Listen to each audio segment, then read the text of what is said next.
Good morning बच्चों। हिंदी की कक्षा में आपका स्वागत है। बच्चों, हम लोग पढ़ रहे थे पाठ 12 बड़े काम का थैला, जिसमें दो छोटे बच्चे हैं और दादाजी हैं। दादाजी उन्हें समझाते हैं कि हमें थैले का प्रयोग करना चाहिए। क्यों? क्योंकि थैले के प्रयोग करने से हम लोग पॉलिथीन के इस्तेमाल से बच सकते हैं। जब हम बाजार जाएं तो हम कपड़े के बने हुए थैले को लेकर ही जाएं। तो आइए हम लोग देखते हैं अभी तक हम लोग क्या क्या किए हैं। सबसे पहले पाठ को आप लोगों को जरूर पढ़ना है। आप पूरी पाठ को पढ़िएगा। इसके बाद शब्दार्थ लिखिएगा। वर्तनीय अभ्यास हो चुका है और हम लोग प्रश्न उत्तर भी करना शुरू कर चुके थे। प्रश्न उत्तर मौखिक हो चुका है। आज हम लोग करेंगे प्रश्न उत्तर लिखित।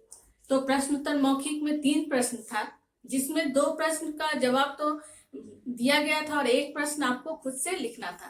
मुझे उम्मीद है आप लोग लिख चुके होंगे। आइए अब देखते हैं प्रश्न उत्तर लिखित। प्रश्न उत्तर लिखित में भी 3 प्रश्न है। सबसे पहला प्रश्न है, सबसे पहले आप लोग हेडिंग दीजिएगा प्रश्न उत्तर लिखित। इसके बाद पहला प्रश्न है, दादाजी के साथ बच्चे कहाँ जा रहे थे? दादाजी के साथ बच्चे बाजार जा रहे थे। तो हम लोग यहाँ उत्तर लिखेंगे। उत्तर, दादाजी के साथ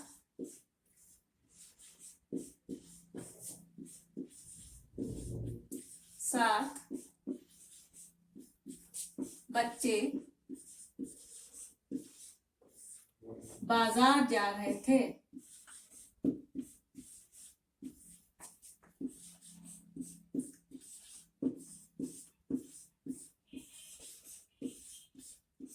पूर्ण विराम। ठीक है। नेक्स्ट प्रश्न है प्रश्न ख, अपना थैला साथ में लेकर जाना क्यों जरूरी है? अपना थैला अगर हम साथ में लेकर जाएंगे तो पॉलीथीन के इस्तेमाल से बच सकते हैं। उत्तर,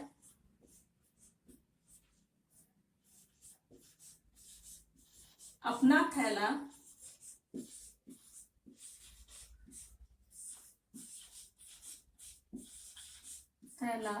साथ में लेकर जाने से हम पॉलीथीन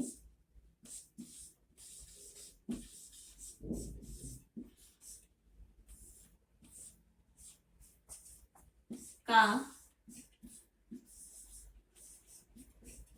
इस्तेमाल करने से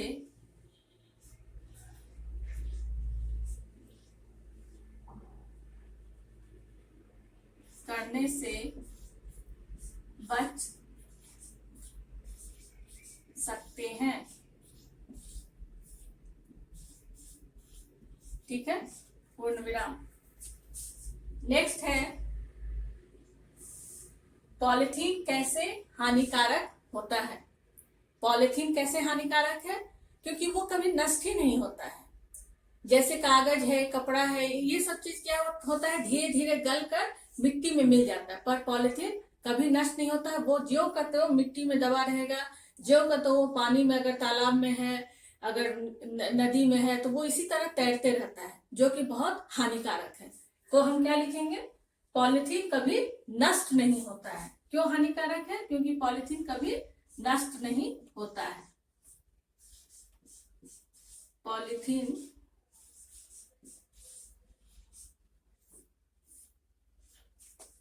कभी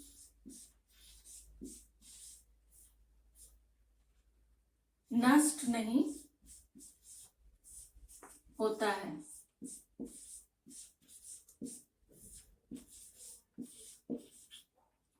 और अगर हम चाहें कि इसे जलाकर इसे ये करे, पिघला दे, तो भी क्या होता है, उसको जलाने से बहुत ही जहरीली गैस निकलती है, जो हमारे स्वास्थ्य के लिए अच्छा नहीं है।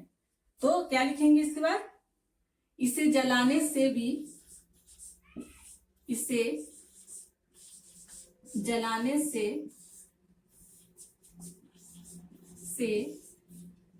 जहरीली गैस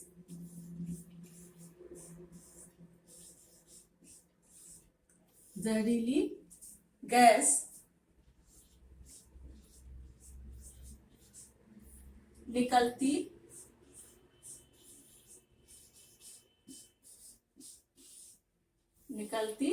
है। इतना ही नहीं, यह मिट्टी में मिलकर पेड़ पौधों के लिए भी और पशुओं के लिए भी हानिकारक है।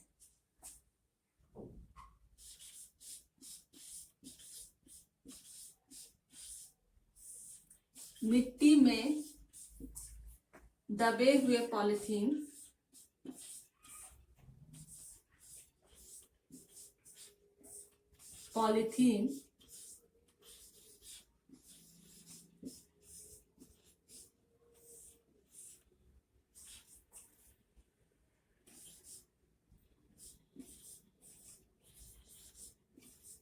पौधे तथा का मतलब और, ठीक है, तथा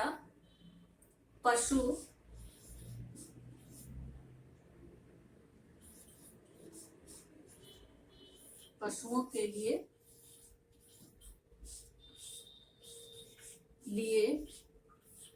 भी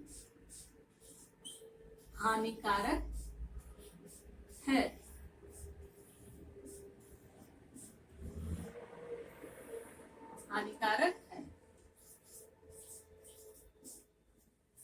तो ये हो गया प्रश्न उत्तर लिखने के बाद हम लोग लाइन ड्रॉ कर लेंगे, ठीक है।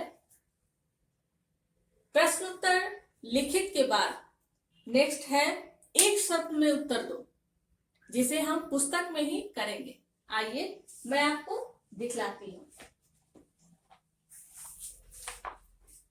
देखिए, यहां देखिए, इसके बाद है नंबर 2 में है शब्दों में उत्तर लिखो, जिसे पुस्तक में ही करना है। मैं यहाँ पुस्तक लिख दी हूँ। देख, अब क्या करना है, यहाँ जगह दिया ही गया है, आपको लिखना है। दादाजी ने सामान लाने के लिए क्या दिया? सॉरी, दादी जी सामान लाने के लिए क्या दी थी? थैला। फिर फल सब्जियों के छिलकों से क्या बन जाता है? खाद यानी फर्टिलाइजर। फल और सब्जियों के छिलके से खाद बन जाता है। नंबर ग, प्राची अपनी सोसाइटी में स्टॉल कब लगाना चाहती थी? दिवाली में या दिवाली मेले में। नंबर घ, पॉलिथीन का कम इस्तेमाल करके हम किसे बचा सकते हैं? पर्यावरण को। पर्यावरण मतलब एनवायरनमेंट। तो इस तरह से आप लोग लिख लीजिएगा। इसके बाद देखिए, सोचो और बताओ। इसे भी पुस्तक में कर लीजिएगा, क्योंकि अपने मन से ही इसको लिखना है। मेरे मन में जो आया मैं यहाँ लिखी हूँ। अगर आपके मन में कुछ और आता है या आप इससे कुछ और करते हैं तो आप अपना जवाब दीजिएगा। पुराने कपड़े का हम लोग कैसे उपयोग करते हैं? मैं तो जरूरतमंदों को देकर करती हूँ। आप कुछ और भी लिख सकते हैं, जैसे थैला बनाकर या कुछ और भी यूज, जो भी आप कर सकते हैं। पुरानी कॉपियों का क्या करते हैं? हम लोग रफ कॉपी बनाकर लिखते हैं। फल सब्जियों के छिलके उसे पशुओं को खिलाकर, कुछ लोग पशु को दे देते हैं, कुछ लोग उससे खाद बनाते हैं। जो लोग खेती करते हैं या गमले में भी फूल पौधे लगाते हैं तो वो लोग क्या करते हैं? फल सब्जियों के छिलके से खाद बनाते हैं, ठीक है। तब तक आप लोग इतना कीजिएगा। पुस्तक में, ये भी पुस्तक में और ये भी पुस्तक में।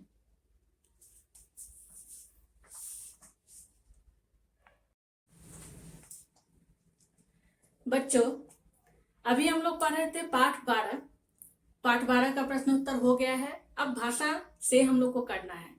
भाषा से हम लोग अगली कक्षा में करेंगे। अब हम लोग करेंगे आज निबंध। आप लोग जानते ही हैं, हर सेमेस्टर में 2 निबंध रहता है। तो इस बार निबंध है आम के ऊपर। रसीला फल आम। निबंध किसे कहते हैं ये आप लोग को पता होगा।